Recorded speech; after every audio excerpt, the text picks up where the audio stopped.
Good morning, everybody, and welcome to Art Live here at the Cameron Art Museum. My name is Georgia, and I'm the Director of Youth and Family Education, and this is my friend. Oh, I'm Luke, and I work with Georgia here at the museum, and I'm excited, Georgia, to do this Art Live.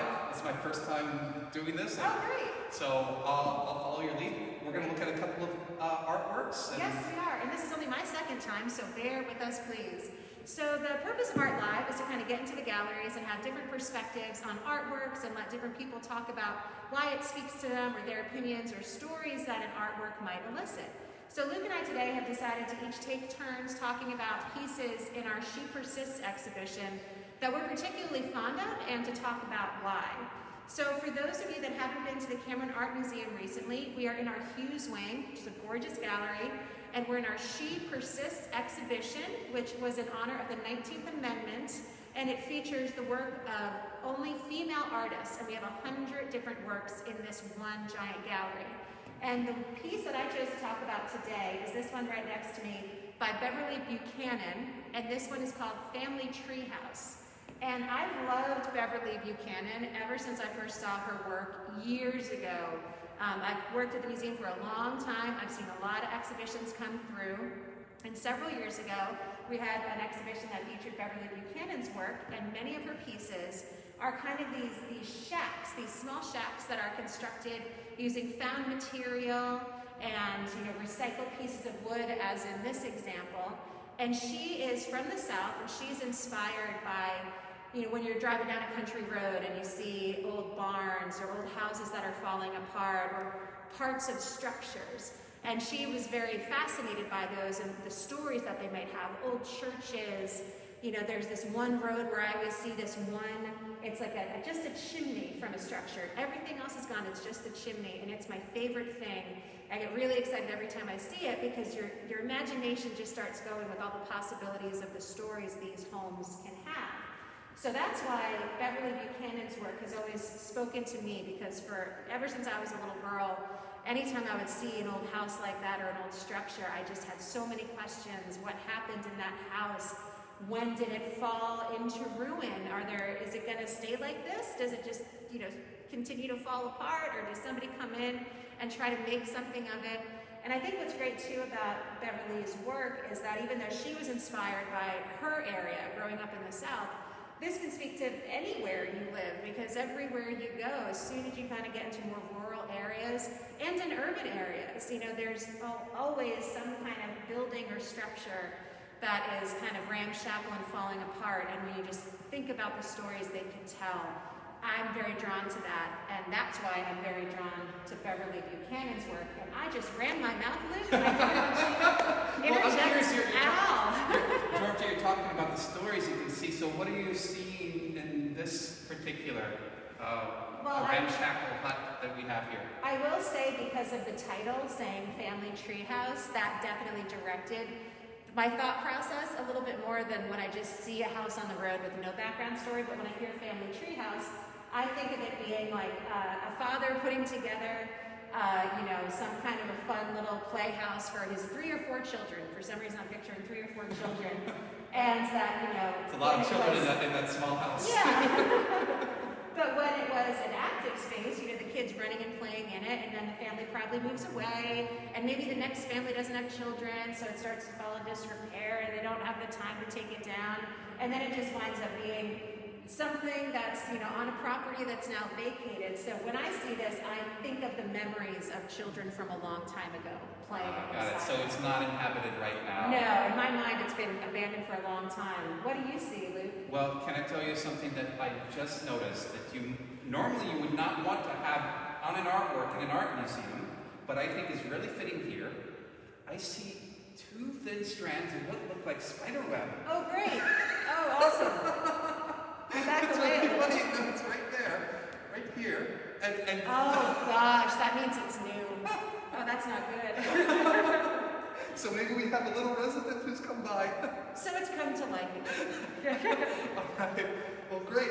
No, that's fascinating. I think this is one that children really enjoyed too, because you can't imagine what kind of person might have lived here. And is that part of the tree house up here? And why is this chair, this old desk on top? That's how I saw it. Oh, you're right. It looks like a chair from the back. And thanks for bringing up the kid part of it, because, you know, my work is largely, before COVID-19, bringing in massive amounts of children. Luke and I both work with tons of children every year. So you always hear kids' perspective on things, and kids in particular, with Beverly's work, they've got the coolest stories. So I think that's another reason that I'm attached to her work, is just for all of those reasons. Well, So Luke, would you like to share with us a piece in this gallery that you have a strong attachment to? I would, and I'm thinking of a neat little transition here where we've got kind of a relic of the past, and you know, maybe memories are part of this realm. And the artwork that I'm going to pick is going to be a portrait. It's one that we both know well, Georgia. Yeah. But I'm going to share some things about the portrait that I don't know that I've shared before, and maybe make a personal connection to it that I think might be really interesting. And then, so once we'll have, let's see, maybe a 10-second little transition period as we go from one artwork to the other. All right, we'll be right back. We're going to wheel you around. Or rather, somebody much better at it is going to.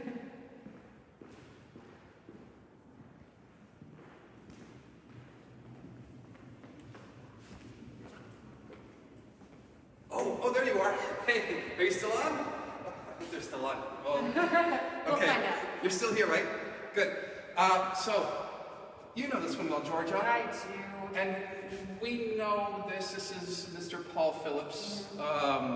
Very beloved Cameron Art Museum family member. Now, Georgia, when you're looking at this gentleman, what are you seeing? I see, well, first I see Paul's brilliant blue eyes popping out at me. And I just kind of noticed the suit. You know, for those of you who don't know Paul Phillips, he is one of our security guards that's been here forever. Everybody loves him, staff, the public, children, everybody. And he always looks very dapper. And so the two things that pop out at me are just the blueness of his eyes and how, you know, he's just wearing his suit like he always does, looking very regal. Those are the two most immediate things that come to me. Yeah, and I'm glad you point out the suit. But can I draw your attention to something that's completely different? Yes. So imagine if Paul weren't here, and we're looking just at the landscape, the background. Okay. And I'm looking at this background, and it really strikes me that it's not like today, walking out this morning, seeing the sun out and it's blue sky. I'm seeing a lot of gray, a lot of maybe some sunset tinges here and there, but a lot of darkness. Puffing clouds and covering almost the whole sky, almost blending into his dark suit. And that got me to thinking, okay, when you have a portrait done, you've got choices to make about what it is that you're going to include. And I'm glad you brought the suit, because that's the way I see Paul. He's always wearing a suit, like a uniform to when he's a security guard. It's like, I don't wear suits except for like once or twice in my life, but every day he comes in a suit. And then he's got his wedding ring. He's been married for decades, and he's got his little clip right here in his tie, which is a clip of the USS North Carolina. So you've got these little items that matter to him. Well, the USS North Carolina, why is that there? Because he served on the USS North Carolina, which you can see back here in the Cape Fear. So we've got these details that matter. And it got me to thinking, why does it matter for him to have like this stormy background?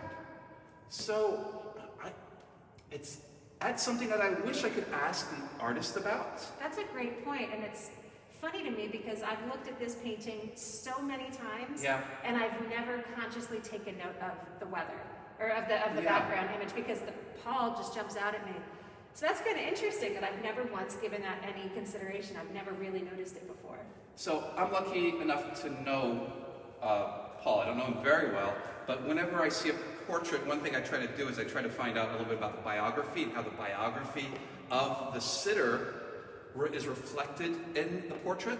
And so I got me to thinking, okay, what do I know about Paul personally? I mean, I see him at the museum with that kind of stare, dignified, focused on whatever he's doing. I've had some fun conversations with him at the visitor services desk where he's talking a little bit about some crazy days of his youth. He's got great stories. But there's one particular moment, and it's a brief moment that I remember about him that really sticks with me. And I remember we have a kind of stairway going from the second floor to the third floor, and we have an elevator too. And Paul's in his early 90s, and I remember stepping into the corridor where this staircase is and hearing this heavy breathing. And I look around the corner, I see Paul walking up the stairs. And this is something that's, for me, like I lose my breath going up the stairs, but I see him just in measured tread stepping up these stairs. And with his heavy breathing, but with the discipline, the self-discipline that I can imagine that he's had over the years. And we know that being his age, you've got to have health issues and you've got to have struggles, and I bet he's seen so much in his life. But when I see that background there, I kind of think of all the things that you could go through. Right. And then I see him in his suit and his dignified, uplifted chin, and I think of him having that self-discipline through anything.